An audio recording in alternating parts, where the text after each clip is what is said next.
Rabi'ah al-Adawiyah adalah sedikit dari ulama sufi perempuan yang sangat disegani dalam sejarah peradaban Islam. Pemikiran dan perilaku spiritualnya terus dikaji hingga sampai hari ini. Berbagai macam kisah hidupnya pun sudah banyak dikupas dan ditulis dalam banyak buku, termasuk soal ajaran cinta. Selain Jalaluddin Rumi, Rabi'ah al-Adawiyah adalah seorang sufi yang mengusung mazhab cinta. Cintanya kepada Allah begitu dalam dan kuat, sehingga ia tidak mampu mencintai yang lainnya karena cintanya hanya untuk Allah. Rabi'ah menyembah Allah dengan dasar cinta, bukan karena takut atau berharap.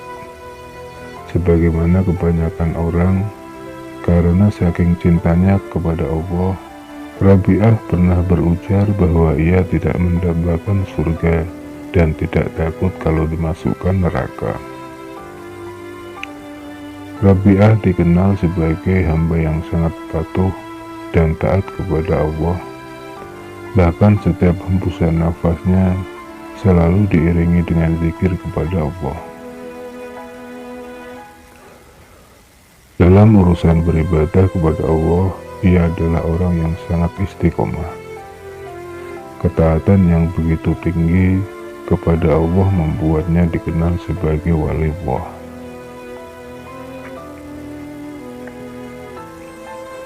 Memang ada anggapan bahwa hanya wali Allah yang mengetahui wali Allah lainnya.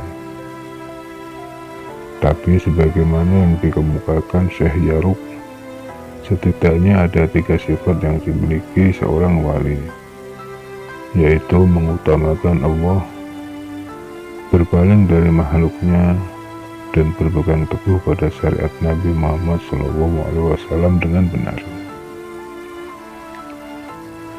Jika merujuk pada indikator ini, maka Rabi'ah adalah memang seorang wali Allah.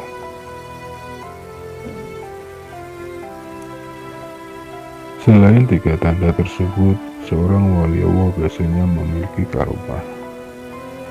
Dalam hal ini, Rabi'ah juga memiliki cerita dan kisah yang menggambarkan karomahnya. Berikut adalah sejumlah karomah yang dimiliki oleh Rabi'ah al-Adawiyah, sebagaimana yang tercantum dalam buku Rabi'ah, Pergulatan Spiritual Perempuan karya Margaret Smith. Pertama, ketika Rabi'ah sedang jalan-jalan di sebuah pegunungan, ada banyak binatang buas yang mendekatinya. Anehnya, binatang-binatang tersebut tidak menyerang Rabi'ah dan sangat cinta kepadanya. Mereka bermain bersama. Tiba-tiba Hasan al-Basri muncul dan mendekati Rabi'ah. Seketika binatang-binatang buas tersebut menampakkan wajah buasnya dan pergi meninggalkan Hasan al-Basri. Kedua, suatu hari Rabi'ah melakukan perjalanan haji ke Baitullah Makkah dengan menaiki unta. Di tengah jalan, unta yang dinaiki tersebut mati. Seketika itu Rabi'ah berdoa kepada Allah. Tidak lama kemudian, unta itu hidup kembali. Rabi'ah pun melanjutkan perjalanan hingga sampai ke Baitullah dan pulang dengan menaiki unta yang sama, unta yang pernah mati itu. Ketiga, suatu malam ada 2 orang teman Rabi'ah yang datang ke rumahnya. Mereka hendak melakukan diskusi bersama dengan Rabi'ah. Naasnya rumah Rabi'ah tidak memiliki lampu penerang. Lalu Rabi'ah meniup jari-jarinya hingga kemudian mengeluarkan cahaya yang terang dan menerangi seluruh rumahnya sepanjang malam. Dengan demikian, mereka bisa berdiskusi hingga pagi hari.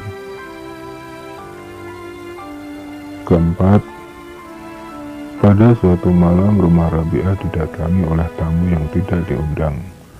Tamu tersebut tidak mencuri pakaian Rabi'ah. Ketika sudah mengangkut semua baju Rabi'ah dan hendak kabur, pencuri tersebut bingung karena tidak menemukan pintu keluar. Namun ketika sang pencuri meletakkan barang curiannya tersebut, ia menemukan ada pintu keluar. Sang pencuri mengulang perbuatannya itu, mengambil dan meletakkan barang Rabi'ah sebanyak 7 kali. Hingga akhirnya sang pencuri mendengar ada suara tanpa rupa yang mengatakan, "Wahai manusia, jangan engkau persulit dirimu sendiri. Perempuan ini telah mempercayakan dirinya kepada kami selama bertahun-tahun. Setan pun tidak akan berani mendekatinya." Mendengar suara itu, pencuri tersebut lari terbirit-birit tanpa membawa secuil barang pun dari rumah Rabi'ah. Kelima, suatu hari Hasan al-Basri mengajak Rabi'ah al-Adawiyah untuk sholat di atas air. Rabi'ah merespon ajakan Hasan itu dengan sebuah jawaban yang ketus. Bagi Rabi'ah adalah tidak perlu menunjukkan kemampuan spiritual untuk mencari kepopuleran duniawi. Tidak hanya itu, Rabi'ah kemudian melemparkan sajadahnya dan terbang di atasnya. Ia mengajak Hasan untuk naik di atas bersamanya, hingga lebih banyak orang yang mengetahuinya daripada hanya sekedar sholat di atas air. Hasan tahu jawaban yang diutarakan Rabi'ah itu adalah sindiran. Mendengar hal itu, Hasan hanya terdiam. Selain kelima cerita di atas, tentu masih banyak lagi kisah-kisah yang menceritakan tentang karomah Rabi'ah al-Adawiyah. Namun, satu yang perlu diketahui bahwa karomah yang diberikan kepada Rabi'ah adalah tanda bahwa Allah memberkahinya.